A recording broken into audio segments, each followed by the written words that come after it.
Vamos a empezar. Voy a compartir mi pantalla. Y bueno, antes que nada a todos, pues darles las gracias por estar aquí. La sesión ya del mes de septiembre, mes patrio. De hecho, ahorita voy a poner aquí mi banderita.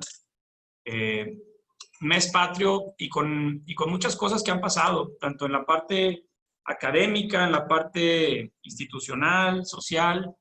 Y bueno, queremos ir haciendo una síntesis de lo que ha pasado. Se ve bien la pantalla, ¿verdad?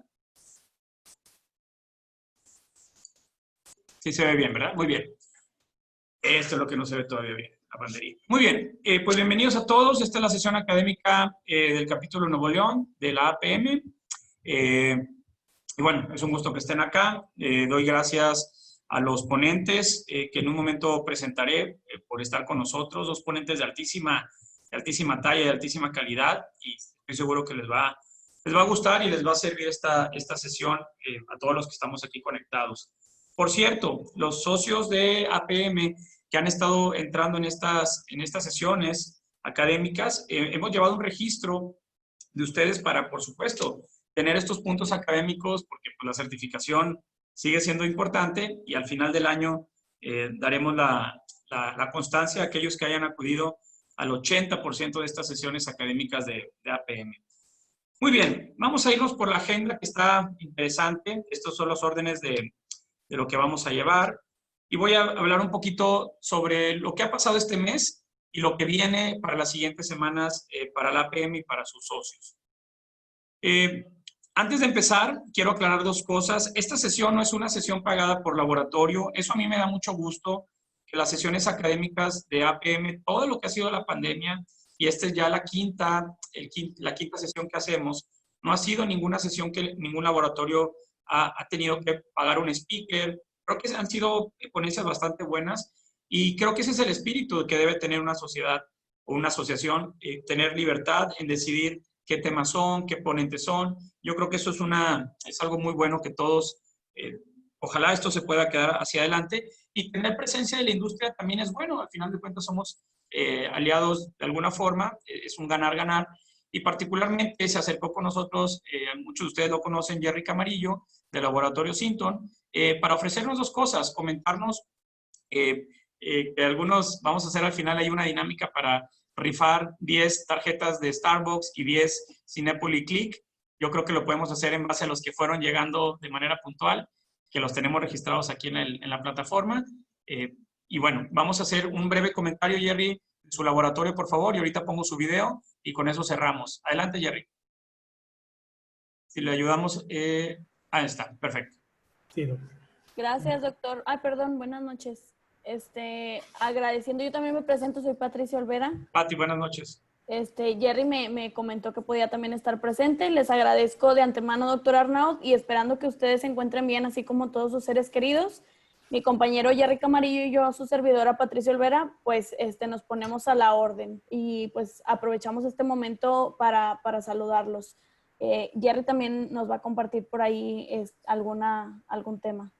Sí, pues muy bien. Pues básicamente sabemos ustedes que la depresión pues no es una moda, ¿verdad? Constituye un severo problema de salud pública. Y la parte más peligrosa de la depresión es cuando se abre una puerta hacia el vacío. Desgraciadamente sabemos que la depresión es una de las causas más frecuentes de suicidio y pocas personas logran identificar las etapas de este trastorno emocional. La OMS comentan que establecen que hay 3,000 intentos diarios de suicidios. Si bien en México no hay una estadística clara, la Secretaría de Salud menciona, tiene un estimado que hay 14,000 intentos en un año, sin contar los consumados. 1 de cada 10, desgraciadamente, llegan a la conclusión. Y esto pone a México en el 9º lugar de una lista de 53 países. Hay una frase que a mí me gusta, hablando de las muertes autoinfligidas. Hay una frase que me gusta, que el suicidio es la única muerte de la cual puede ser prevenida. Y en conclusión, sabemos que la depresión o el suicidio es un gran mal, y para grandes males tenemos grandes remedios, y tenemos nosotros la opción de Clavicen. ¿Me puedo molestar, doctor Arnaud, con el video, por favor?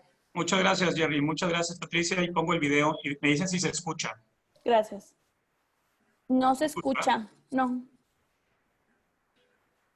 Bueno, trae música. Vamos a ver el video porque no sé por qué no se puede ver la música.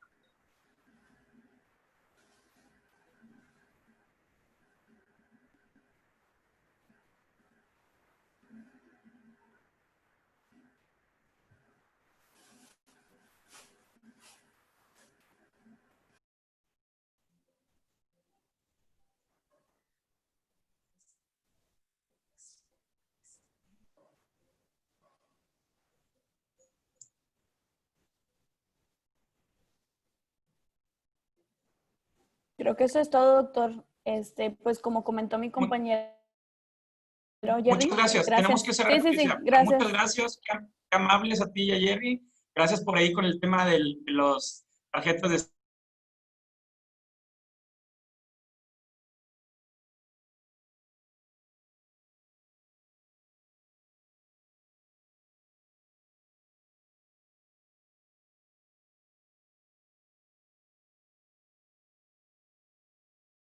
la Secretaría de Salud. Estuvieron muy participativos con ese tema. Profesores de aquí de Monterrey, de Nuevo León, estuvieron muy movidos en ese tema. El doctor Arturo Garza, la doctora Maritza Leal, el doctor David Saucedo, muchos de ustedes en redes sociales, en simposios. La verdad es ayuda a que las personas puedan tener un acceso, los pacientes, a la información, a la prevención. Y bueno, quiero felicitar, ha sido una muy buena jornada de información, de psicoeducación. El TEC de Monterrey tuvo un simposio por ahí muy interesante. Felicidades a los participantes. Y bueno, creo que eso es parte del trabajo social que nos toca hacer como psiquiatras, seguir difundiendo temas de salud mental. Ya tenemos cifras este año sobre la cuestión del suicidio, desafortunadamente. Sí se ve que hay una tendencia a la alza. Se siguen viendo que los principales factores de suicidio o las formas de suicidio, los métodos, pues sigue siendo el ahorcamiento la forma más común, más frecuente. Y bueno, hay que estar alerta con nuestros pacientes, con las familias. Se llevan ahorita 152 suicidios contabilizados en lo que vamos del año. Y bueno, a como se ven las cosas en temas de salud mental, se ve complicado, pero bueno, nos toca una tarea difícil, pero bueno, tenemos que todos poner pues lo que sabemos hacer para prevenirlo y para ayudar a estos pacientes graves. Hablando de eso y de ayudar a pacientes y ayudar a personas, la APM Nacional nos manda este comunicado y esta solicitud de ayuda. Este programa que tiene la APM a nivel nacional, que se llama Nosotros También Te Cuidamos, inició con muy poquitas solicitudes de personas, que es para el personal de salud. Muy poquitas personas han llamado. Nos pasó también en la brigada de aquí de Nuevo León, que los psiquiatras de APM estamos ayudando al personal de salud. A lo que les está pasando a nivel nacional es lo que nos está pasando a nosotros. Estamos teniendo cada vez más llamadas. Algunos psiquiatras, de hecho, ya nos han dicho de aquí de Nuevo León que ya no pueden participar en este proyecto de Nuevo León. Pero la APM Nacional nos dice, hey, necesitamos más voluntarios porque ya no nos estamos dando abasto. Los que puedan y tengan la oportunidad, el tiempo y el esfuerzo de querer también participar en esta ayuda nacional, pueden contactarse en este correo y creo que será de mucha ayuda para más pacientes, sobre todo personas del sector salud, personal de salud.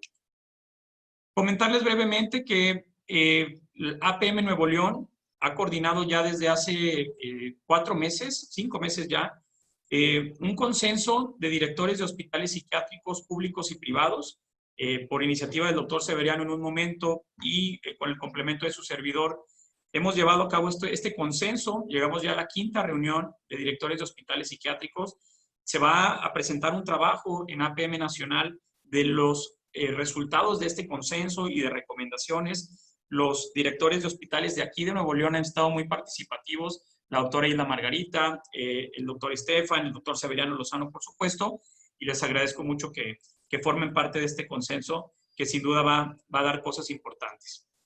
Muy bien, mencionar que este simposio o estas sesiones que estamos teniendo históricamente en esta pandemia ha sido ayudada por el TEC de Monterrey. En esta ocasión, el doctor Argenis López nos ha ayudado con todo lo que es la logística, la infraestructura, que entren, ponerlos en mute. Argenis, muchas gracias como siempre. Él es el fellow de psiquiatría de enlace.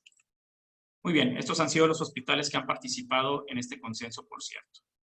Estamos a unas semanas que empieza el congreso virtual, primer congreso virtual de APM 2020.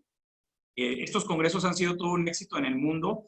Recientemente se llevó a cabo este congreso europeo de neuropsicofarmacología, muy buen congreso, y nos damos cuenta que es una nueva forma de tener educación médica continua a distancia. Es una maravilla. Este congreso, para los que son socios de APM y que están al corriente de sus cuotas, va a ser totalmente gratuito. Quienes no sean socios y que no se pongan al corriente va a costar 5,000 pesos, pero esto es una ventaja para los socios al corriente, gratuito. Y también hay una promoción ahí de que quieren juntar la mayor cantidad de asistentes en un congreso y romper el récord Guinness. Para eso somos muy buenos los mexicanos, para romper récords Guinness, ¿no? Y también nos ha dado mucho gusto que dentro del programa preliminar de este Congreso Nacional, pues vemos participaciones de muchos de ustedes. Vemos por ahí la participación del doctor Arturo Garza con todo el tema de psiquiatría laboral, muchos residentes también del TEC de Monterrey que metieron sus trabajos y les aceptaron participar en las mesas. Aquí de Nuevo León también participará Comenzar de Nuevo con la doctora Eva Trujillo, Lupita Rodríguez, su servidor va a participar por ahí en esto del consenso de directores. Es decir, va bien, y APM Nuevo León sigue participando en estas mesas, en estos congresos, y pues eso nos da mucho gusto y mucho orgullo. Me comentó y me pidió el doctor Javier Gutiérrez Ornelas, muchos de ustedes lo conocen, médico psiquiatra que se ha dedicado al tema de mindfulness. Va a haber un muy buen congreso internacional en un par de semanas, en el mes de octubre, que quienes tengan este interés de entrar al tema de mindfulness, ya no no nada más como participantes, sino como seguir recabando estas estrategias de aprendizaje para nosotros, implementarla con nuestros pacientes, pues va a ser de mucha utilidad. Vi por ahí el temario y está bastante interesante. Yo estoy seguro que pueden encontrar más información en las redes sociales de APM que lo vamos a publicar. Muy bien, a lo que nos toca. Quisiera presentar, antes que nada, presentar al doctor Everardo Treviño Aguirre. Él es médico internista. Me da mucho gusto, Everardo, que estés acá con nosotros. Cuando le pedí participar con nosotros, no lo dudó, dijo, claro que sí, ahí voy a estar. Él es médico general por la UDEM, médico internista y es geriatra del programa multicéntrico de residencias médicas del TEC Salud. Además, es subinvestigador en AVIX, Centro de Investigación Privado, y profesor clínico del TEC Salud. Y yo no dudo, Everardo, y a mí me da mucho gusto, que la forma en la que tú trabajas como geriatra, pues es a través de los equipos multidisciplinarios, ¿sí? Todos nos ayudamos a todos y esa es la forma en la que nos va a ir mejor como especialistas. Everardo, quito pantalla y si gustas compartir la tuya, bienvenido y gracias por estar aquí en APM. Hola, ¿cómo están? Buenas noches. Un saludo a todos. Nada más para ver si está la pantalla. Ahí está, perfecto. ¿Sí? Bueno. Buenas noches. El tema de hoy que me pidió el doctor Arnaud platicar con ustedes es un tema que pues cada vez estamos más enfrentándonos en el día a día en todo el mundo, principalmente aquí, en la experiencia que tenemos aquí en Monterrey, en nuestra práctica privada principalmente, pero todos nos vamos a enfrentar a esto en la práctica pública privada. Entonces son puntos muy importantes, es un tema mundialmente que se está hablando continuamente, el cuidado y manejo después del COVID y recientemente el BMG en Inglaterra están manejando un término que voy a comentarles en este momento que es muy importante. Bueno, vamos a empezar. Bueno, el tema es cuidado y manejo después del COVID. Preámbulo rápido, ya esto está hasta el cansancio. Sabemos que el COVID-19 es producto de una enfermedad respiratoria infecciosa aguda del novel coronavirus. La Organización Mundial de Salud reportó el primer caso en el día 31 de diciembre del 2019 y se declara pandemia el 11 de marzo del 2020. La presentación y severidad de la enfermedad puede presentarse como un resfriado común hasta una neumonía severa con un síndrome de respuesta aguda respiratoria, tos, fiebre, disnea e inclusive pacientes asintomáticos. También hay otra proporción de pacientes que se presenta con diarrea. Es una de las presentaciones. Epidemiología, bueno, en China el 87% de los confirmados están entre 30 y 79 años. De estos, el 3% son mayores de 80 años, perdón, y el 51% presentaron hombres. En el Reino Unido, la media de edad eran 73 años y el 60% eran hombres.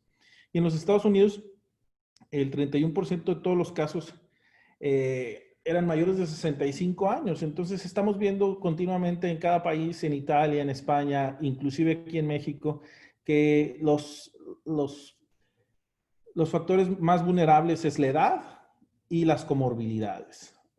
Esto no excluye que pacientes jóvenes sin comorbilidades puedan estar afectados de una manera severa, pero lo más frecuente, y sobre todo para el tema que vamos a hablar el día de hoy, es aquellos pacientes que se recuperan de COVID, pero les queda un largo camino de recuperación y los que están más propensos a tener este tipo de problemas son los adultos mayores y los pacientes con comorbilidades. Esto es muy importante en los trabajadores de salud. La tasa de infección varía de acuerdo a la localización geográfica.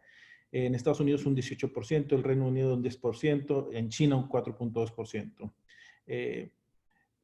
En un estudio de casi 9,000 trabajadores de salud, el 55% solo tenían contacto hospitalario. Todos los demás se contagiaron en la comunidad. Bueno, el tema principal, los adultos mayores. Entonces, ¿es un factor de riesgo independiente para el COVID? Como les comenté hace rato, la enfermedad severa se incrementa con la edad. La tasa de mortalidad es mucho mayor en los pacientes de 80 años. Sobre todo influye, pues, bueno, sabemos que los adultos mayores tienen más comorbilidades y recordamos que las casas de reposo tienen mayor riesgo de transmisión y bueno, lo vivimos desgraciadamente aquí en Nuevo León, en las casas de reposo se están tratando de llevar, tener muy aislados a nuestros adultos mayores. De hecho, pues no se están aceptando pacientes nuevos en las casas de reposo. Y es difícil ir a visitarlos. Si salen ya no los dejan entrar a menos que tengan una prueba negativa. Es muy complicado. Bueno, vamos a hablar sobre las complicaciones. Más o menos todos sabemos cuáles son los síntomas, cuándo es el curso de la enfermedad. No creo que sea necesario yo comentárselos en este momento, pero las complicaciones pueden ser físicas, psicológicas y neurológicas y sociales. Las complicaciones post-COVID, ¿ok? Algo que es muy importante, la fatiga extrema. Casi el 90% de los pacientes que tienen una enfermedad de moderada a severa presentan durante 2 semanas todavía después del periodo de 14 días fatiga extrema. Debilidad muscular, algunos pacientes pueden tener una fiebre baja o febrícula, dolor punzante, refieren unos dolores punzantes en extremidades superiores y extremidades inferiores. Cefalea, la cefalea puede presentarse durante meses, inclusive diarrea y vómito. Algunos pacientes, la pérdida del gusto y el olfato es uno de los síntomas principales que también nos relaciona con una afección neurológica. Inclusive algunos investigadores en Inglaterra lo ponen al igual que una prueba PCR. O sea que si tienes pérdida del olfato, ya no te hagas el PCR, espérate 14 días. Quieres o no te hacerte una prueba de inmunidad, como quiera tú ya tuviste COVID. Entonces, el dolor de garganta y la disnea son afecciones físicas que se presentan posterior a esto. Las complicaciones respiratorias. Las complicaciones respiratorias son sumamente importantes porque, uno, son cosas que pueden hacer que el paciente fallezca, inclusive 20, 30, 40 días después de haber tenido el cuadro agudo de COVID. Las secuelas, la fibrosis pulmonar, las bronquiectasias, la infección bacteriana o por hongos que puede cruzar el paciente con la fibrosis y la cicatrización. Entonces es muy importante evaluar a este paciente, ver qué cantidad de fibrosis, cómo quedó, si va a requerir oxígeno, si va a requerir terapia respiratoria o rehabilitación respiratoria. una gran parte de los pacientes sale del hospital con dependiente de oxígeno y con disnea. Tengo recientemente un paciente que me comenta, es que, doctor, mis músculos no van a la par que mis pulmones. O sea, yo ya siento que estoy recuperando muscularmente, pero mis pulmones no me aguantan. Un paciente de 70 y tantos años que previamente él no tenía comorbilidad, era un paciente robusto y ahorita se cansa de la cama al baño y desatura, aunque muscularmente él siente que ya se está recuperando. Entonces, el requerimiento de oxígeno, la enfermedad vascular pulmonar es un punto muy importante. Sabemos la relación que tiene el COVID con la hipercoagulabilidad y la presencia de alteraciones en el endotelio y tromboembolias pulmonares, trombosis venosas profundas, trombosis intestinales. O sea, la enfermedad vascular pulmonar es un punto muy importante. La gran parte de ellos se egresa con anticoagulantes, infecciones bacterianas y aquellos pues, que requieren traqueostomía y cuidados de traqueostomía posteriores. Un punto muy importante es las enfermedades cardíacas. La miocarditis post-COVID es un tema que está en auge ahorita a nivel de todas las sociedades médicas. Pacientes jóvenes que sienten cansancio extremo y pues realmente no saben por qué. Bueno, muchos se les están haciendo resonancias magnéticas cardíacas y estamos encontrando que hasta un 60% de estos pacientes pueden provocar miocarditis. Entonces, la lesión miocárdica aguda también se presenta algunas arritmias. Otro punto muy importante, inclusive en pacientes jóvenes, la sensación de palpitaciones es un punto muy importante que tenemos que estar viendo. Entonces, estos pacientes, recapitulando, tenemos que hacer una evaluación respiratoria, una evaluación cardíaca. Si aquellos pacientes no encontramos por qué se sienten tan cansados, sus pulmones están bien, no desaturan y siguen con fatiga 2 a 3 a 4 semanas, hay que hacer una evaluación cardiovascular. Pueden tener una miocarditis. Recientemente pasó aquí con un deportista de alto rendimiento de la ciudad que él se cansaba y se cansaba hasta que le hicieron una evaluación y pues bueno, lo que pasó es que traía una miocarditis y ya se recuperó. Entonces, bueno, las lesiones hepáticas y renales se presentan principalmente en pacientes hospitalizados y pacientes muy graves. No voy a ahondar un poquito en esto. También el uso de algunos antivirales pueden producir lesiones hepáticas. En un paciente que no tenía problemas hepáticas puede quedar con lesiones hepáticas o insuficiencia hepática y también con insuficiencia renal y va a requerir manejo y tratamiento de esto. Vamos a un punto muy importante, síntomas neurológicos. Se reportan entre un 36 y un 57% de síntomas neurológicos. Enfermedad cerebrovascular aguda se puede presentar, ataxia, meningoencefalitis, encefalitis, alteración del estado de alerta, neuralgias, anosmias, muchas miopatías, Guillain-Barré, rabdomiolisis, miastenia gravis, están relacionados con el COVID en pacientes posterior a la etapa aguda.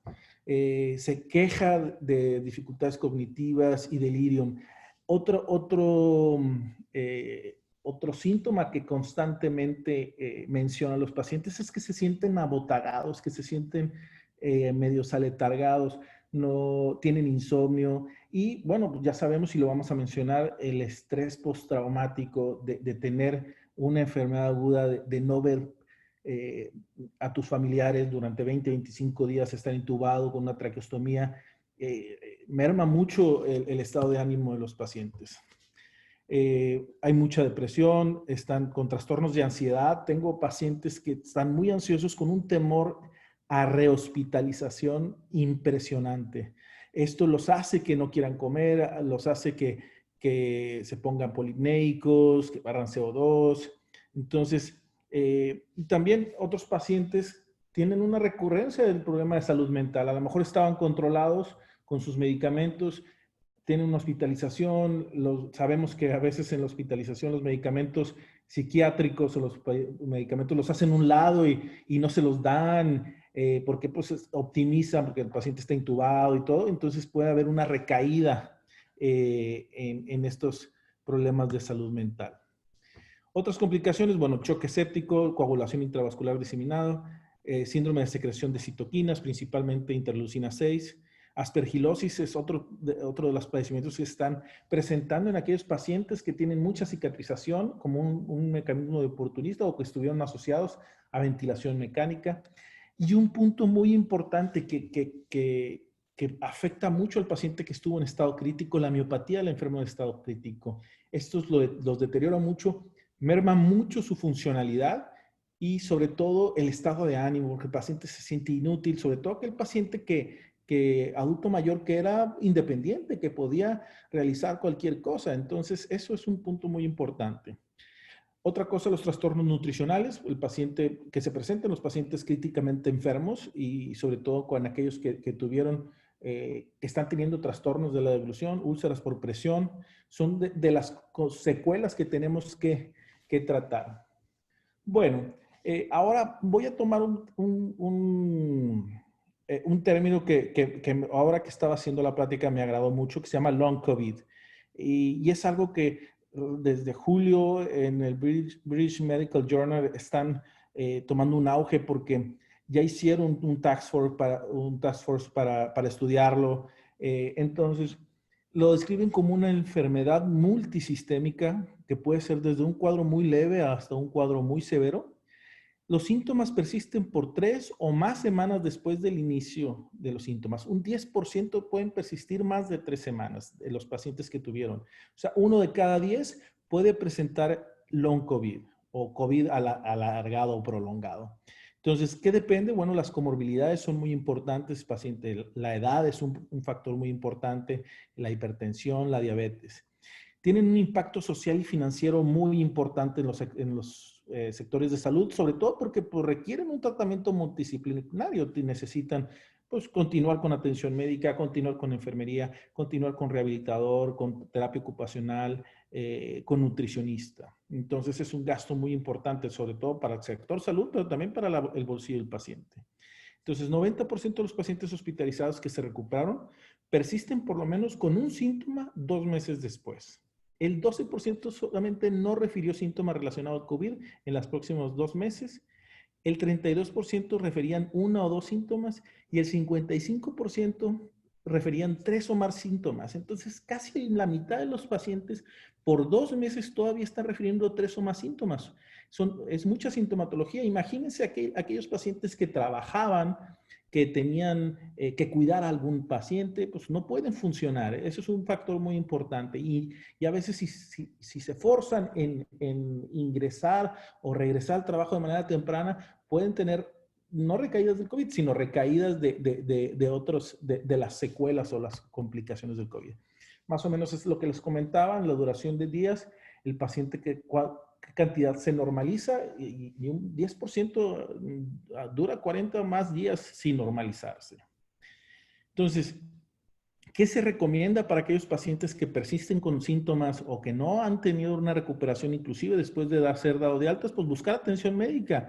¿Qué pacientes tienen que buscar atención médica? Bueno, aquel que tiene una disnea recurrente o progresiva, que tiene una saturación de oxígeno baja, que tiene dolor torácico sin causa, que está con un estado confusional agudo nuevo que no tenía cuando salió del hospital, con una focalización neurológica, y tienen que buscar manejo médico sintomático, o sea, control de comorbilidades, buscar empatía y atención. El médico tiene que ser muy empático y saber que ese paciente acaba de pasar un infierno durante su enfermedad y puede que esté pasando otro.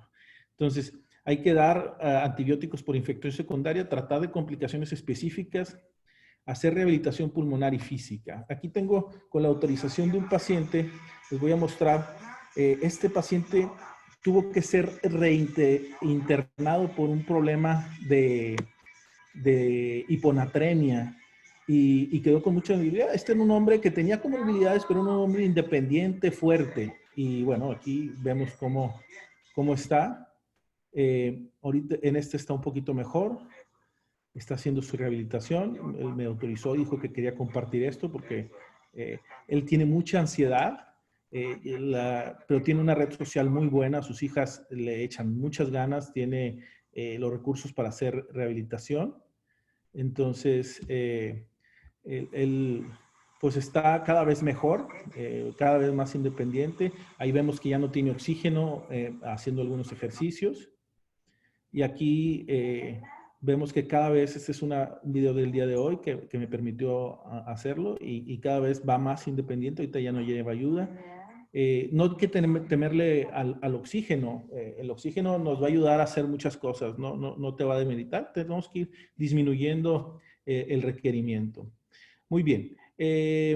El cuidado personal de cada paciente tienes que estarse midiendo el oxígeno, tiene que llevar un descanso y una relajación, hay que hacer un ejercicio gradual, tiene que ponerse metas personales el mismo paciente, tiene que hacer cambios higiénico-dietéticos. Aquí es un punto muy importante que yo vi. Tengo pacientes que pues antes del COVID tenían abuso de sustancias, alcohol, algunas drogas, y pues están ahorita con alguna abstinencia y están batallando para hacer... ¿Sí me escuchan? Sí, ¿verdad? Sí, sí, muy bien, muy bien, muy bien. Perfecto. Bueno, vamos a hablar sobre salud mental, evitar medicamentos inapropiados, consultas presenciales es muy importante, hablar con trabajadores sociales o en la red social, grupos de ayuda y evaluación por especialistas de salud mental es muy importante en estos pacientes para poder lograr salir adelante. Las áreas de oportunidad, bueno, no existen recomendaciones basadas en evidencia para este manejo. Lo estamos haciendo de una manera pragmática, sintomática y multidisciplinaria, como decía el doctor Arnaud. A mí, gracias a mi formación, tenemos que para el adulto mayor que pueda salir adelante, tiene que tener un manejo multidisciplinario. Es sumamente importante y el contacto entre los médicos y entre el personal de salud que está atendiendo y la familia tiene que haber un contacto directo. Siempre tomando en cuenta como centro el paciente, pero alrededor tenemos que ser un equipo adecuado. Aquí no hay supermanes, no hay yo sé todo, todos nos apoyamos para sacar adelante al paciente. Y bueno, hay unas cosas que se quedan en el aire, ya voy a terminar, y son cosas que constantemente me he estado preguntando, a veces no sabemos. Hay una enfermedad refractaria, pues lo único que se sabe sobre la enfermedad refractaria es pacientes que tuvieron una prueba negativa, otra prueba negativa y pudieron tener otra prueba positiva y no necesariamente se pudieron reinfectar. Lo que pasa es que todavía traen algo de virus en su cuerpo y pues bueno, se puede considerar. La efectividad de los casos recuperados, ¿qué tan infectivos pueden ser? Pues bueno, se supone que después de 14, 20 días ya no puedes infectar, aunque esté saliendo positivo hasta 90 días. Esto todavía estamos en investigación, no se tiene mucho conocimiento. La reinfección, pues no sabíamos. Hay recientemente un caso en Hong Kong de un paciente que se infectó hace 4.1 meses y tuvo una prueba positiva con otro strain del virus. Entonces, pero con una enfermedad muy, muy leve. La inmunidad post-infección, normalmente se ha visto que los pacientes que tienen sintomatología, que tienen anosmia, que tienen una enfermedad de moderada a severa, hacen inmunidad. Y la inmunidad se está presentando 4, 5, 6 meses todavía, pero también son cosas que tenemos que investigar. Y bueno, para terminar, me gustó esta frase: a menudo cuando piensas que estás al final de algo, solamente estás al comienzo de otra cosa. Y esto, pues, si piensas que el COVID fue lo peor, pues bueno, a lo mejor, desgraciadamente, te puede tocar una cosa peor después del COVID. Entonces, pues aquí estamos teniendo cada vez más experiencia en el manejo de estos pacientes. Tenemos que estar pegados a ellos. Yo estoy hablando con mis pacientes cada día o cada 2 días porque cada día sale alguna situación. Hay que creerles que se sienten cansados, hay que investigar por qué se sienten cansados y hay que poner mucha atención. Tengo desgraciadamente un paciente que pues está teniendo... Es un paciente que vamos a decir que de armas tomar y se ve con miopatía y pues está pidiendo la carabina, dice de aquí del norte, tráeme la carabina porque ya no aguanto. Entonces son focos que tenemos que tratar día a día. Espero que les haya agradado la plática, un poco rápido, pero bueno, traté de tomar los temas más importantes. Muchas gracias, Everardo. Y totalmente de acuerdo, ¿no? Este trabajo interdisciplinario, multidisciplinario, porque se ocupa, y muchos de nosotros pues también tenemos en la consulta adultos mayores, y yo les diría a ustedes, colegas psiquiatras, pues hacer este trabajo multidisciplinario es fundamental. Tenemos espacio para 2 preguntas, si alguien quiere hacerla, pueden poner ahí el emoji de levantar la mano y le damos la palabra. Tienen la libertad de poder hacerlo. En caso de miocarditis, ¿puedo hablar? Arturo, doctor Arturo, lo escuchamos. Sí, en caso de miocarditis, que era el 60%, ¿hay algún tratamiento? Porque sí tengo un paciente que tuvo como secuela miocarditis y no le dieron tratamiento. ¿Hay algún tratamiento específico? Es vigilancia principalmente, doctor. Vigilancia, a veces utilizamos algunos antiinflamatorios. Como ya no es es por inflamación solamente, no es por actividad viral en ese momento, es rehabilitación. El tratamiento es si trae síntomas, si trae retención hídrica, si trae taquicardia, si trae congestión pulmonar, hay que darle diurético. Si trae taquicardia hay que darle un beta blocker si es necesario. Es más que todo sintomático. Y se suelen, y reposo, esa es otra, porque el riesgo de infarto es importante. Entonces, sí, principalmente. Muy bien. ¿Alguna otra pregunta? Una pregunta más para el doctor Everardo Treviño. ¿Alguien que quiera abrir su micrófono? Ok. Si no lo hacen, yo quisiera preguntarte algo, Everardo, ya para terminar. Esta comorbilidad, pues bueno, de las miopatías, la sarcopenia, y el paciente estaba tomando previamente su antidepresivo, su benzodiazepina.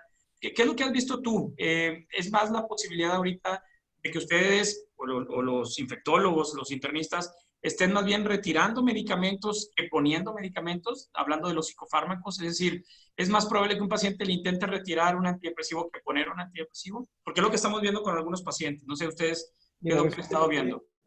Hay que ver los efectos secundarios y cuáles individualizar los pacientes. Por ejemplo, recientemente yo no estoy viendo pacientes hospitalizados, o sea, estoy viendo ya post-COVID principalmente, me los están mandando y me están haciendo interconsultas. Y aquí lo que hacemos es una reevaluación.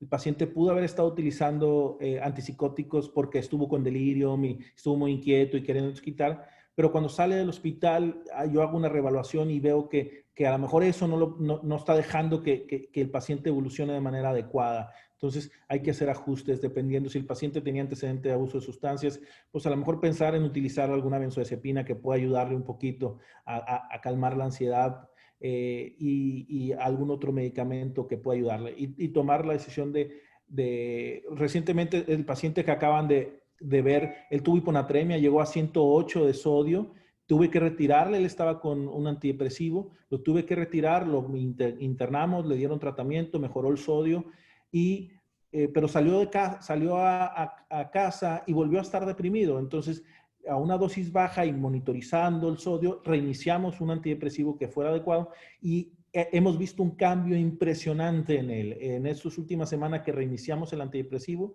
él ha empezado a comer mejor, a estar mejor, a echarle más ganas. Entonces, pues la clave es la evaluación constante de los fármacos y de los síntomas para poder tomar decisiones adecuadas. Perfecto, perfecto. Te agradecemos nuevamente, Everardo. Muchas gracias por estar acá entre psiquiatras. A ver cuándo nos invitas allá entre geriatras. Claro. Muchas gracias, Everardo. En nombre de APM Nuevo León, te damos muchas gracias y por ahí te vamos a mandar también tu constancia. Muchas gracias, Everardo. Gracias, hasta luego.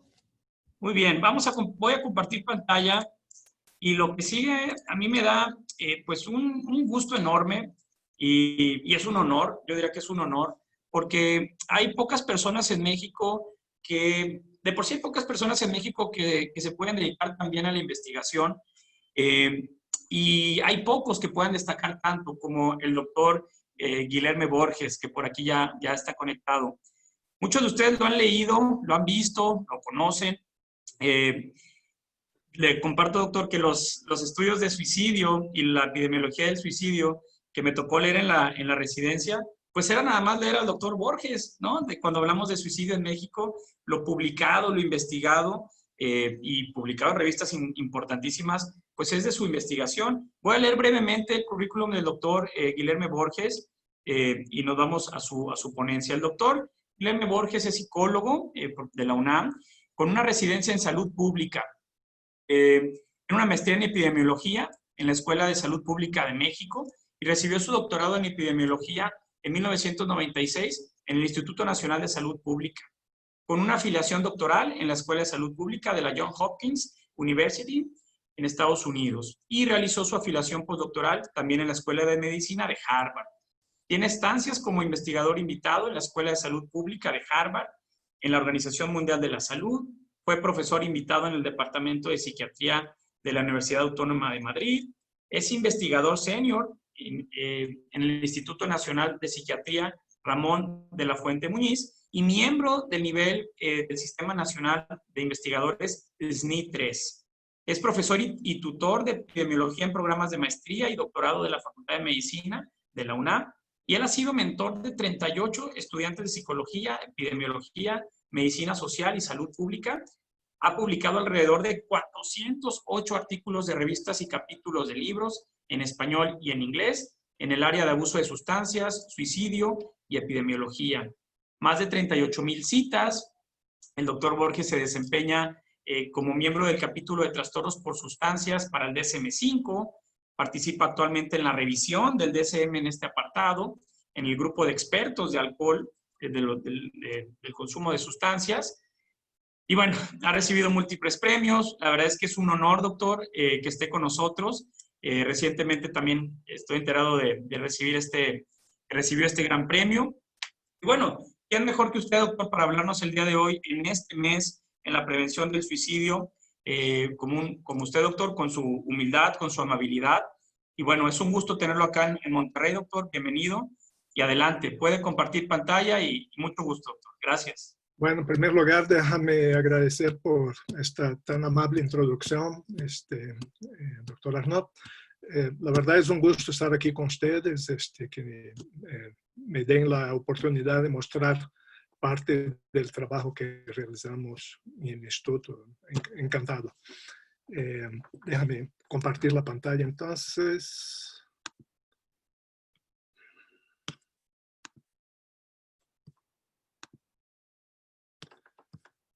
Déjame poner aquí al principio. ¿Qué tengo, doctor? ¿Una media hora? ¿Un poco más?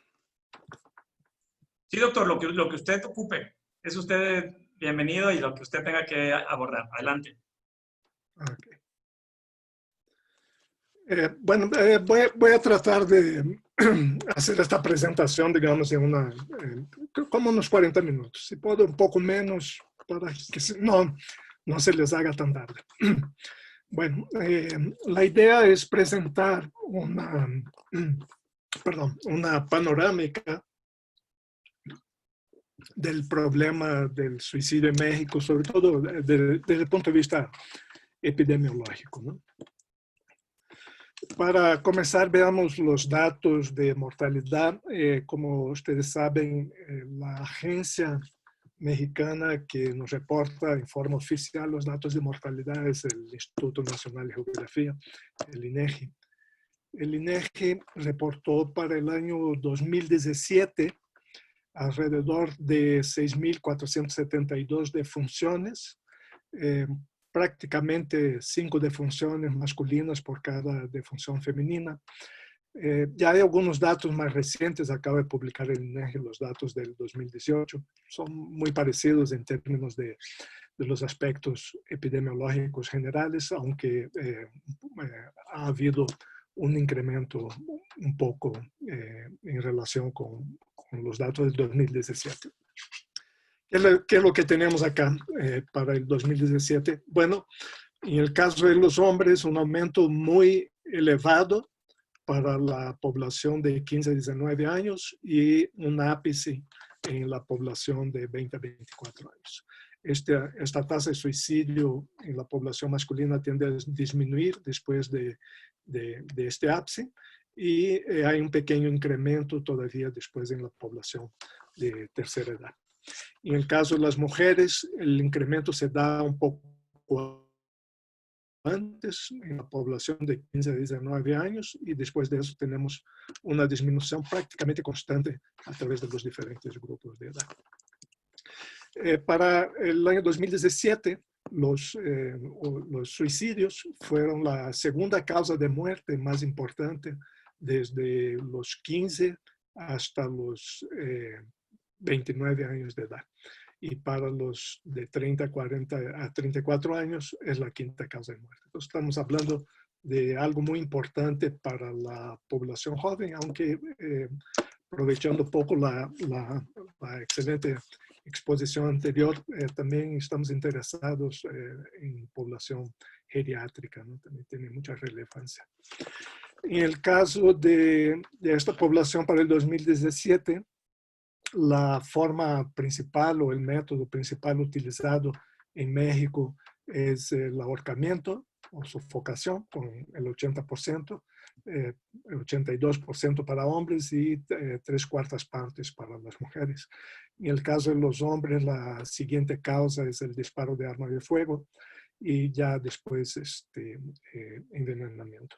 En el caso de las mujeres, otra vez hay el ahorcamiento. Y luego, si vemos todos los envenenamientos, plaguicidas, sustancias nocivas y medicamentos, hacen ya casi el 20%. Entonces, para los hombres, el estrangulamiento, seguido armas de fuego. Para las mujeres, estrangulamiento, seguido por envenenamiento por diferentes sustancias. Hay mucha variabilidad en la mortalidad por suicidio en el país. Tenemos una tasa general, como habíamos comentado, para el 2017 de prácticamente 5 suicidios por cada 100,000 habitantes, pero tenemos desde Guerrero con una tasa de 2 hasta Chihuahua con una tasa de más de 10 para el año 2017. Aquí les marqué para facilitar Nuevo León, que tiene una tasa muy similar al promedio nacional. Hay también muchas diferencias en la tasa de mortalidad para hombres y mujeres en los diferentes estados.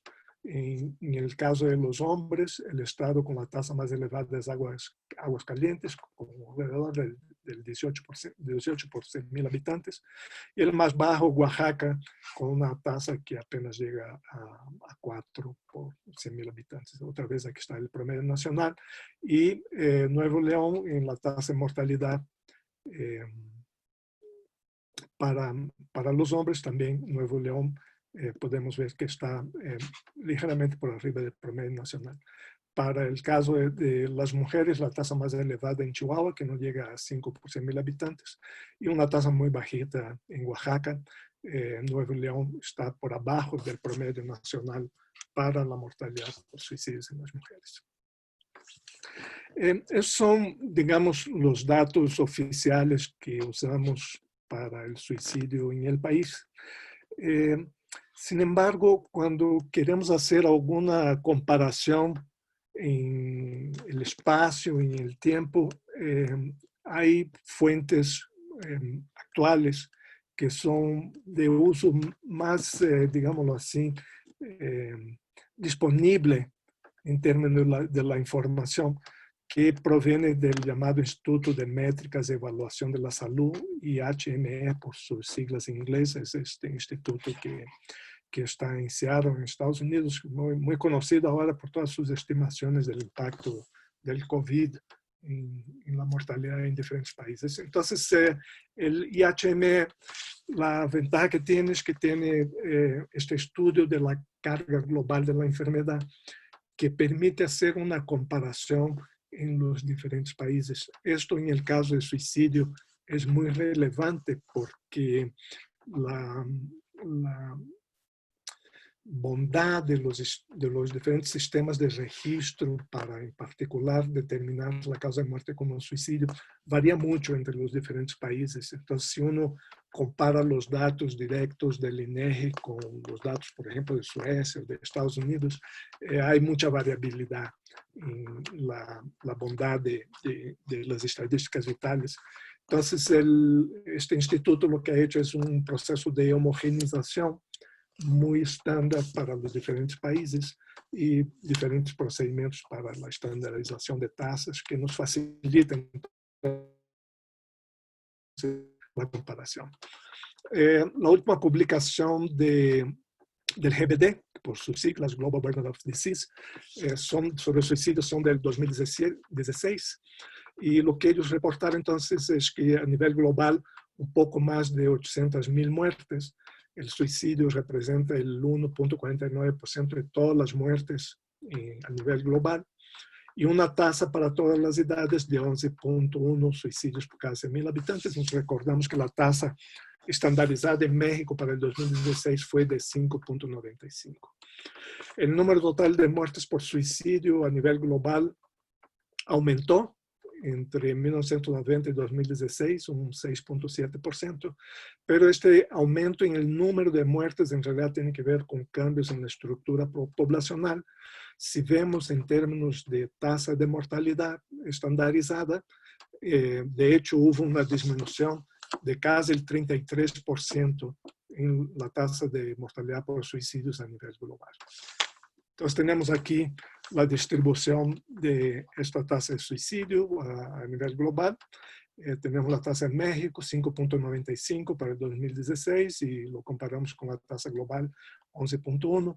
Entonces podemos ver que incluso a nivel regional, ¿no? La tasa en México es este colorcito que está aquí, es el segundo nivel más bajo. Incluso a nivel regional, la tasa de México es relativamente baja. Entonces, si la tasa de México es baja a nivel global y a nivel regional, ¿cuál es el problema que nos enfrentamos en el país? Bueno, mucho de esto tiene que ver con el hecho de que la tasa de mortalidad por suicidio en el país ha venido creciendo de manera ininterrumpida durante los últimos 30 o 40 años, por lo menos. Esta es la evolución de la tasa de mortalidad para la población masculina, alrededor de 7.5, y luego para el final del periodo 2017 un poco arriba del 10. En el caso de las mujeres, la tasa, como habíamos dicho, es mucho menor que la de los hombres, prácticamente 5 suicidios masculinos por cada suicidio femenino. Comienza a un nivel muy bajo en 1990 y luego aumenta en forma constante hasta el 2017.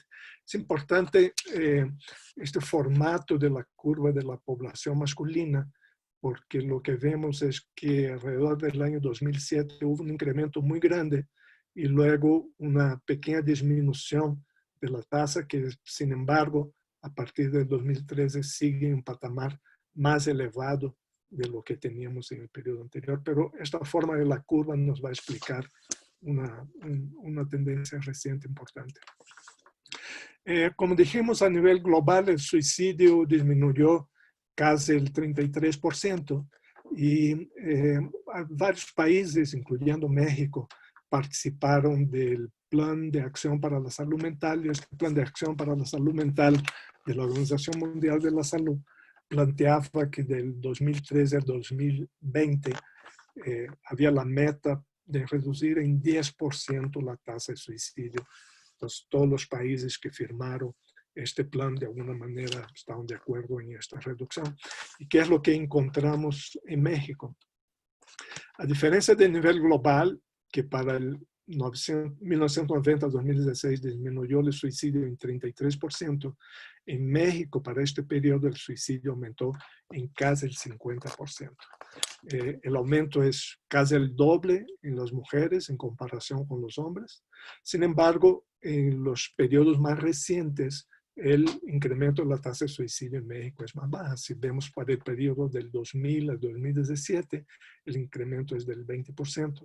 Y si vemos para un poco alrededor de la última década, de 2010 a 2017, de hecho, la tasa global de suicidio en México disminuyó un 2.2%, sobre todo por la disminución de los hombres, que es resultado, como habíamos dicho, de esta bajada en un patamar muy elevado que estaba a fines de los años 2000. En el caso de las mujeres, aún durante este periodo 2010-2017, hay un incremento del 4.5%. Entonces, en cualquier de las circunstancias, todavía estamos muy lejos de la meta que se nos propuso en la Organización Mundial de la Salud, y por supuesto el año 2000 ya se está acabando. En realidad, creo que necesitamos hacer un análisis un poco más detallado de la situación de la evolución de la tasa de suicidio en el país, y para hacerlo una primera etapa es, por supuesto, tratar de ver diferentes grupos de edad y ver las diferencias por sexo, que en el caso de México son muy relevantes. Entonces, miren, si tomamos en cuenta la población de 50 a 74 años, que es esta línea verde oscura, vemos que en el caso de la población masculina hubo un pequeño incremento en 1990 a 1995 y luego se ha mantenido estable la evolución de la tasa. En el caso de las mujeres, para este grupo de edad, hubo un incremento más constante que se ha mantenido y a partir del año 2000 muy estable para la población de 50 a 74 años. Es decir, la evolución del suicidio para la población madura y de mayor edad en México es una evolución muy constante, muy baja. Sin embargo, aquí vemos los grupos de menor edad en México, cómo está impulsando este incremento de la tasa de suicidio. Este es el grupo de 10 a 14 años en México, que ha tenido un incremento no tan notorio. En el caso de las mujeres, el incremento es mucho más acelerado, porque está la pendiente de la curva. En el caso de los hombres, como habíamos dicho, los hombres de 20 a 24 años son los que tienen la tasa más elevada y aquí con unas pendientes muy grandes en el incremento de la tasa. Y también para la población de 15 a 19 años masculina, también una pendiente elevada. En el caso de las mujeres, tanto la población de 10 a 14 años, perdón, la población de 15 a 19 años como la población de 20 a 24 años, con incrementos muy elevados y muy constantes durante todo el periodo. Es decir, son los grupos jóvenes, especialmente en las mujeres, los que están llevando a estos incrementos tan elevados en la tasa de suicidio mexicana. Una cuestión que nos parecía importante, dada el incremento que hemos tenido en el país en las últimas 2 décadas en el nivel de violencia, asesinatos, estábamos tratando de ver si eso hubiera tenido alguna repercusión sobre la mortalidad de suicidio y el uso de armas de fuego como método para la mortalidad por suicidio. Y lo que encontramos es que no fue así.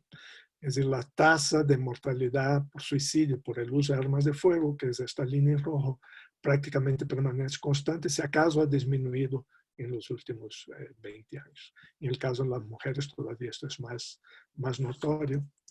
La mortalidad por armas de fuego, el suicidio por armas de fuego en México, en el caso de los hombres, es más relevante en la población de mayor edad que en la población de jóvenes, a diferencia de otros países en donde la población joven, adolescentes, en muchas ocasiones utilizan las armas de fuego de sus padres, de sus abuelos para intentar o cometer un suicidio.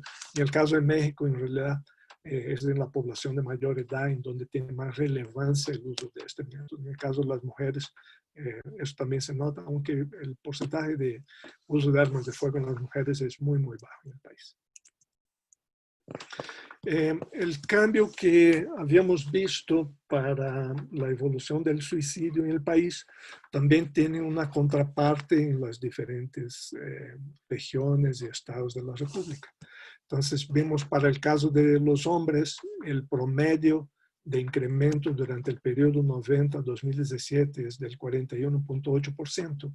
Y esto varía casi el doble en Guanajuato y un incremento de hecho negativo, es decir, una disminución en la evolución de la tasa de mortalidad de suicidio para Tamaulipas y Tabasco. El caso de Tabasco había comenzado el periodo con tasas muy elevadas, así que ha ganado mucho Tabasco en términos de la reducción de estas tasas. Aquí les marqué Nuevo León, que tiene un incremento de hecho muy por abajo del promedio nacional masculino para este periodo.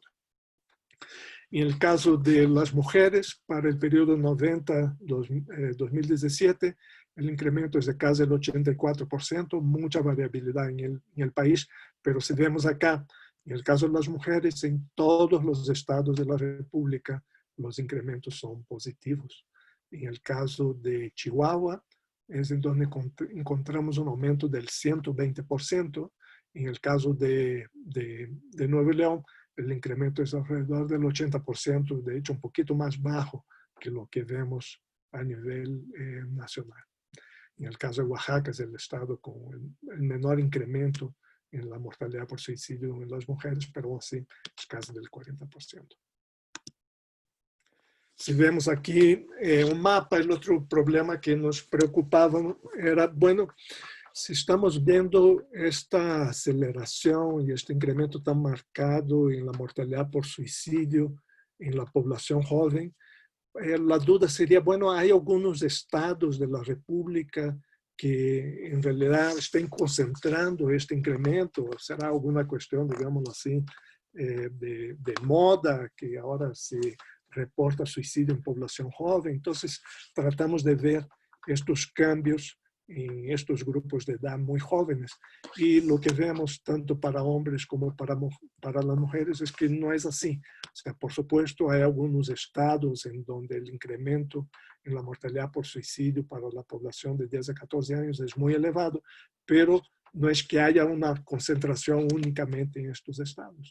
Hay mucha variabilidad y en la mayoría de los estados encontramos estos cambios. La otra cuestión también era si estos cambios se reducían nada más a la población muy joven, de 10 a 14 años, y no a la población de 15 a 19 años también. Tenemos incrementos en diferentes estados de la República. Hay algunas disminuciones para la población de 15 a 19 años en estos estados. En el caso de las mujeres, todos los estados han presentado incrementos positivos, ¿no? Y aquí podemos ver algunos de los estados más afectados, pero una vez más, no parece ser una cuestión de moda o que se puso en evidencia el problema y la gente está reportando más suicidio en la población adolescente. De hecho, parece ser algo muy común en todo el territorio nacional, con la relevancia de que en algunos estados esto es todavía más patente. Este es el panorama general de la mortalidad por suicidio en el país. La otra parte que hemos tratado de hacer es ver la cuestión no solo de la mortalidad, pero de la ideación y la conducta suicida, que como ustedes saben son dos de los puntos o factores principales para prevenir la mortalidad de suicidio. Es decir, si nosotros detectamos personas con ideación o incluso con intento de suicidio, trabajar muy de cerca con estas personas es muy relevante para poder prevenir un desenlace fatal posterior. En el caso de la ideación y los intentos de suicidio, a diferencia de la mortalidad, aquí no tenemos una fuente única oficial que nos permita hacer la epidemiología de este problema en el país. La gente reporta muy poco intentos de suicidio en los servicios médicos. Las causas de egreso muy raramente se ponen intentos de suicidio. Por supuesto, hay muchos intentos de suicidio que no llegan a los servicios médicos, de tal manera que no hay una agencia oficial de las que nos podamos valer para hacer esta epidemiología. Entonces necesitamos hacer estudios ex profeso sobre el problema. En México hay ya ahora varios estudios sobre la conducta suicida. Me permito enfocar de momento en 3 de ellos, sobre todo por el tamaño y por la comparabilidad de estos 3 estudios. El primero es un estudio de adolescentes en el área metropolitana de la Ciudad de México, una encuesta de 3,000 adolescentes. Y luego la encuesta nacional de epidemiología psiquiátrica de casi 6,000 personas. El problema que tiene la encuesta nacional es que ya está un poco pasada de tiempo, pero todavía la podemos usar para algunas cosas. Entonces, si vemos aquí en la parte superior de este cuadro, para la prevalencia alguna vez en la vida de intentos de suicidio, vemos que en la población de adolescentes, un poco, el 4% de la población reporta un intento de suicidio alguna vez en la vida, y esto va disminuyendo con la edad, de tal manera que es en la población más joven donde está la mayor prevalencia de intentos de suicidio. Por regla general, aunque hay algunas excepciones, por regla general, los intentos de suicidio acostumbran ser más frecuentes o más frecuentemente reportados en la población femenina que en la población masculina.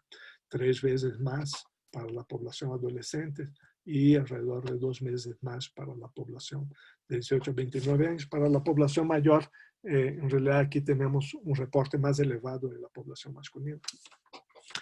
Esto es la prevalencia alguna vez en la vida y lo bueno de eso es que nos permite comparar los datos generales de México con otros países que participaron de la encuesta mundial de salud mental.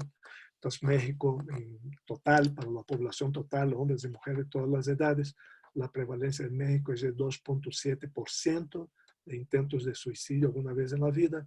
La prevalencia más baja de estos grupos de alrededor de 20 países fue en Bulgaria con el 0.5%, la mayor en Estados Unidos con el 5%. Entonces hay mucha variabilidad a escala global.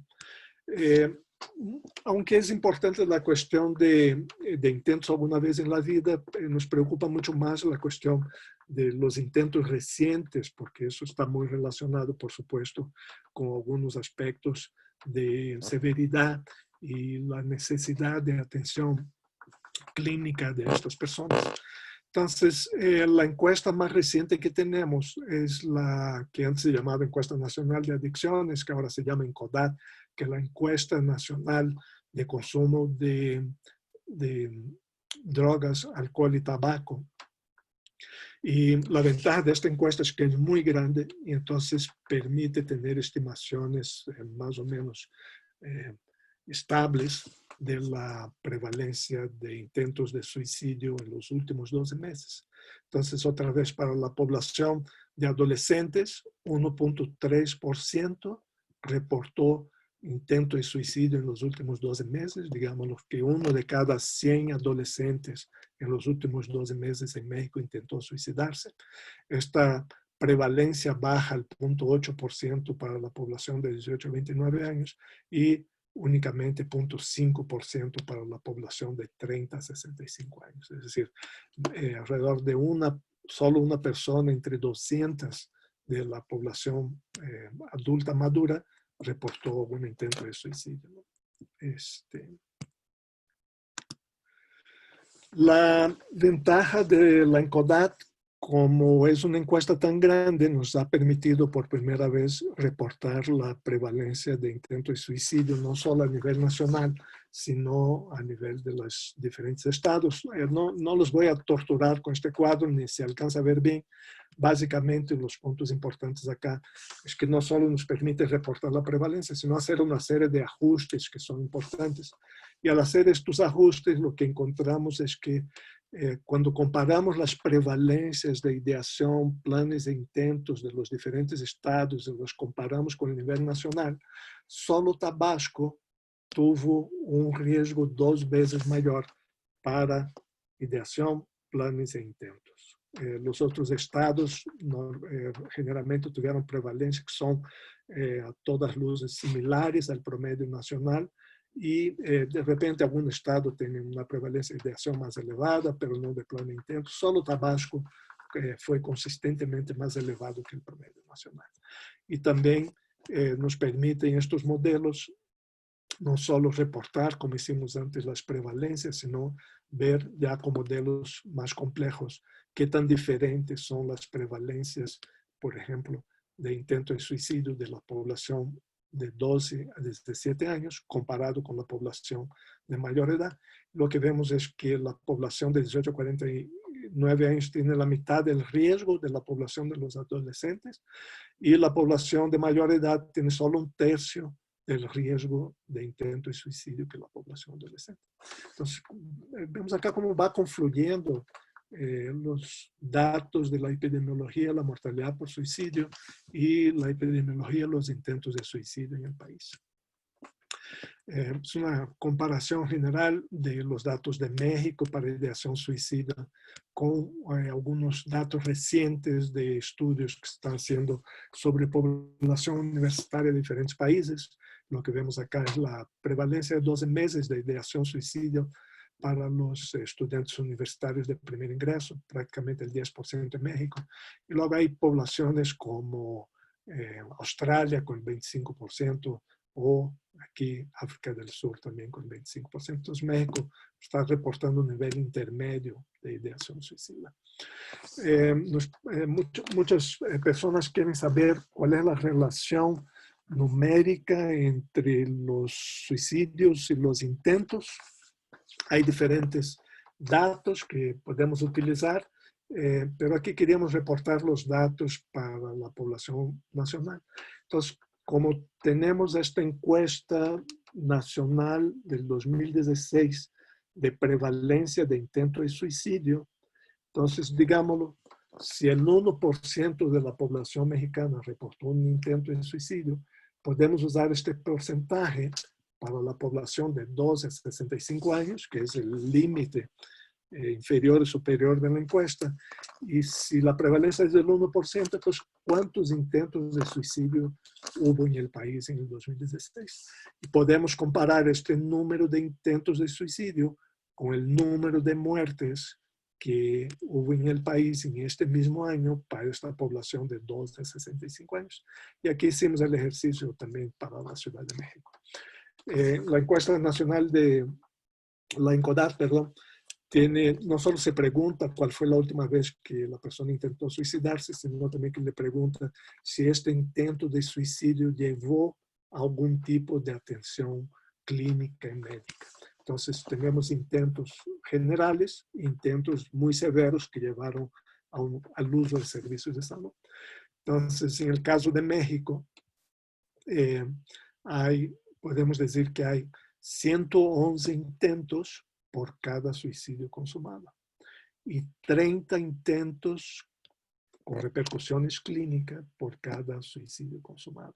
Los datos para la Ciudad de México son menores. Para la Ciudad de México, por cada 18 intentos que llevaron a atención clínica, hubo un suicidio consumado. ¿Qué tan relevante es eso? ¿Qué tan comparable es eso? Bueno, el reporte de la OMS del 2014 sobre la prevención del suicidio, el dato que nos da es que hay 20 intentos por cada suicidio a nivel global. Hay diferentes estimaciones para Europa. Por ejemplo, ahí se habla de 10 a 30 veces mayor los intentos que los suicidios. El CDC en Estados Unidos habla de 25 intentos por cada suicidio. Los institutos de salud mental de Estados Unidos hablan de 11 intentos por cada suicidio. Noruega, 10 intentos. O sea, hay muchas estimaciones. Entonces, si quieren una estimación global, pues podemos usar la de la Organización Mundial de la Salud, 20 intentos por cada suicidio. Si queremos algo más relacionado con lo que está sucediendo en México, 30 intentos serios de suicidio por cada suicidio consumado, 111 intentos generales por cada suicidio consumado.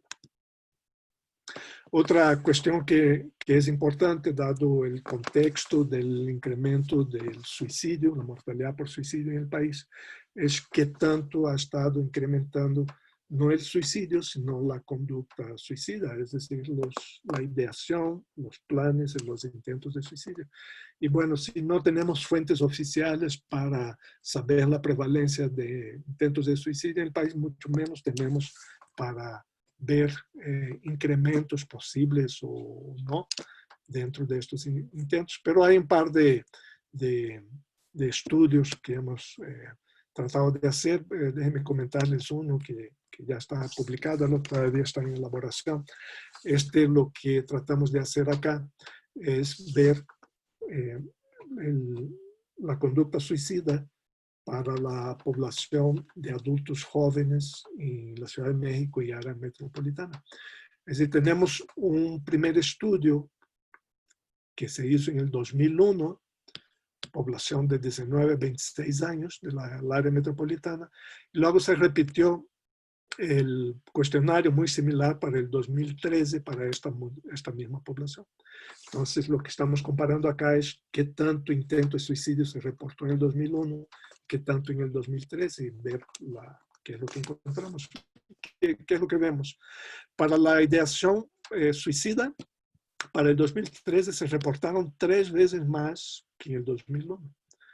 Para el intento de suicidio se reportaron 2 veces más intentos de suicidio en 2013 comparado con el 2001 para la población de 19 a 26 años. En el 2001 no se reportó ningún intento de suicidio para esta población, pero en 2013 ya se reportaron 18 casos, es decir, 1.5%. Entonces, los datos son muy limitados, muy preliminares, pero aparentemente podemos hablar de un incremento no solo del suicidio consumado, sino también de la conducta, la ideación y intentos de suicidio. Una vez que las personas en el país padecen estos problemas, ¿qué tanto de servicio requieren aquellas personas que tuvieron algún intento de suicidio? Bueno, para la población adolescente que reporta un intento de suicidio alguna vez en la vida, casi la mitad de ellas en algún momento de su vida ha buscado servicios clínicos. Para la población de 18 a 65 años, 53%, muy parecido. Sin embargo, para las personas que reportaron un intento de suicidio en los últimos 12 meses, la prevalencia de uso de servicio en la población adolescente es de menos del 20%. Es decir, solo 1 de cada 5 adolescentes que reportó un intento de suicidio en los últimos 12 meses nos reporta haber consultado con algún tipo de servicio clínico para el tratamiento posterior del intento de suicidio. En el caso de la población adulta, el 40%. En el caso de la población adolescente, no solo el adolescente tiene que reportar y querer obtener ese tipo de atención, sino tiene que pasar también la barrera de los papás o familiares para ir a buscar la atención. ¿Qué tan común es la búsqueda de atención clínica en México? Bueno, para cualquier conducta suicida, ideación, planes e intentos, 1 de cada 5 mexicanos que tuvieron estos problemas buscaron atención clínica. Hay países como Estados Unidos en donde este porcentaje es casi del 70%. Y luego hay países donde el porcentaje todavía es mucho menor que el de México. Por ejemplo, acá el de China con solo el 10% o el de Nigeria con el 2%. Entonces, México está a nivel intermedio en términos de la atención clínica de este problema. ¿Por qué la gente no busca atención? Bueno, hay varios motivos, pero en general, este es un estudio de las encuestas mundiales de salud mental, en el que también está incluido México. Casi el 60% de las personas que tuvieron un intento de suicidio y no buscaron servicios, casi el 60% de estas personas piensan que su necesidad de tratamiento es muy baja. Hay barreras estructurales, financieras, transporte, etcétera, sí, pero es relativamente bajo. Solo el 15% de las personas que no buscaron tratamiento dijeron que son por estas barreras financieras. La mayor parte de las barreras son barreras subjetivas, actitudinales, personas que piensan que pueden manejar el problema que tuvieron en forma personal, problemas de estigma, 6.7%, personas que piensan que los servicios de salud no les van a dar una respuesta adecuada o que piensan que simplemente se van a mejorar solitas. Factores de riesgo, ya no me da tiempo de entrar en esto con detalle. Nada más hacerlo muy brevemente. Hemos usado algunos modelos muy complejos para tratar de entender la conducta suicida, ideación, gestos, intentos. Déjenme enfatizar por el problema que estamos viviendo la cuestión de los estresores recientes. ¿Qué podemos esperar del COVID, sobre todo en la población joven? Este es el estudio en la Ciudad de México, área metropolitana y adolescentes. Vemos que la mayor parte de los adolescentes reporta haber tenido algún evento traumático alguna vez en la vida en los últimos 12 meses. Pero si los adolescentes no tienen ningún evento traumático, su prevalencia de intento de suicidio es de menos del 1%. Sin embargo, si estos adolescentes reportan haber sufrido algún desastre, Puede haber sufrido otras cosas, como abuso sexual, por ejemplo, pero si reportan algún desastre, la prevalencia de intento de suicidio sube al 5%. Esto es otra vez los datos de las encuestas mundiales de salud mental. Aquellas personas que tuvieron algún desastre natural tienen un incremento del 20% en la ideación suicida y del 40% en los intentos de suicidio. Los estudios no solo de transversales de prevalencia, pero también algunos reportes de la incidencia, o sea, casos nuevos de intento de suicidio. Las personas que tuvieron eventos traumáticos tuvieron un 36% más riesgo de tener una ideación, un intento de suicidio nuevo. Y lo que estamos haciendo ahora en forma muy provisional todavía, esperamos que a fines de año podamos tener alguna idea. Hay un grupo internacional tratando de ver los efectos del COVID específicamente sobre el suicidio y la conducta suicida. Esta es la evolución desde 1998 al año 2020 de los suicidios, mortalidad por suicidio. En el caso del año 2020, estos son datos provisionales. En el caso de la evolución de 1998 hasta el 2018 son los datos del INEGI definitivos.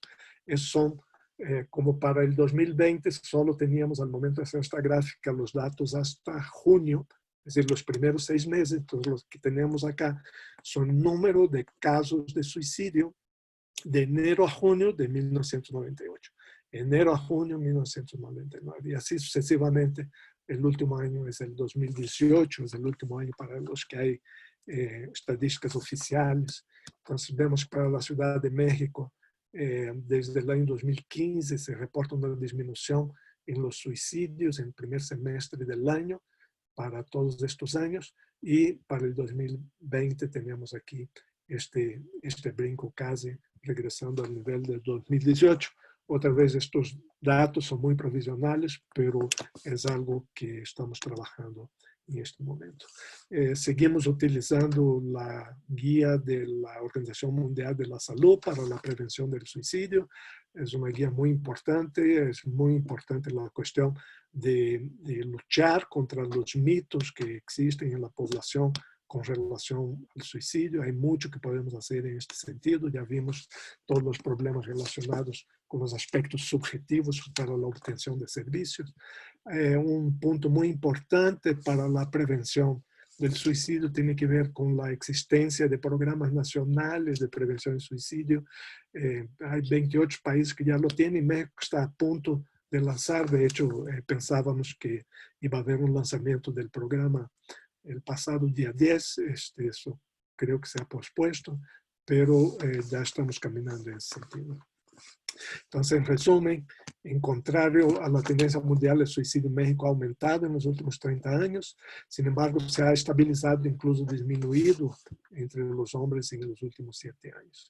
La evidencia muy limitada sugiere que la conducta suicida entre jóvenes de la región metropolitana de la Ciudad de México va en aumento. El uso de servicios de salud mental es muy reducido entre las personas que han intentado suicidarse, especialmente entre los más jóvenes, que como vimos es la población con mayor necesidad. Las barreras para el tratamiento, sobre todo aquellas subjetivas, abundan. Lo poco que sabemos en México sugiere que eventos traumáticos entre los jóvenes incrementan la conducta suicida. Necesitamos sin duda estudiar esto y estar preparado para los próximos meses en este sentido. Creo que es todo de mi parte. Discúlpenme que me haya extendido un poco para estas horas de la noche, pero pues agradezco mucho la amabilidad y la atención de todos ustedes. Muchas gracias, doctor Borges, muchas gracias. Gran plática, nos da un panorama muy, muy claro de cómo está el tema del suicidio en México, y lo que nos preocupa mucho es lo que vendrá. Muchas gracias, doctor. Tenemos espacio para 2 preguntas, 3 a lo mucho. Estamos ya casi en tiempo, ya casi llegando a las 10. Si alguien quiere animarse a hacer alguna pregunta, tenemos 1, 2, 3 preguntas para cerrar al doctor Borges. Información que nos ha dado, doctor, muy, muy clara, muy precisa, y años que lleva en este proceso de estudio del fenómeno del suicidio en México y cómo se compara con otros países. Creo que es algo que a mí me llamó mucho la atención y se me hizo muy interesante. Gracias. Ok, muy bien. Pues si no tenemos preguntas, no me queda más que agradecerle, doctor, nuevamente su participación. Le mandamos un abrazo muy, muy fuerte hasta la Ciudad de México, muy caluroso y muy afectivo. Esperamos vernos pronto, probablemente nos veremos allá en el Congreso de APM virtual. Nuevamente, muchas gracias, doctor. Y gracias a todos ustedes, colegas aquí. Gracias, doctor, gracias. Y a todos los colegas de aquí de Nuevo León.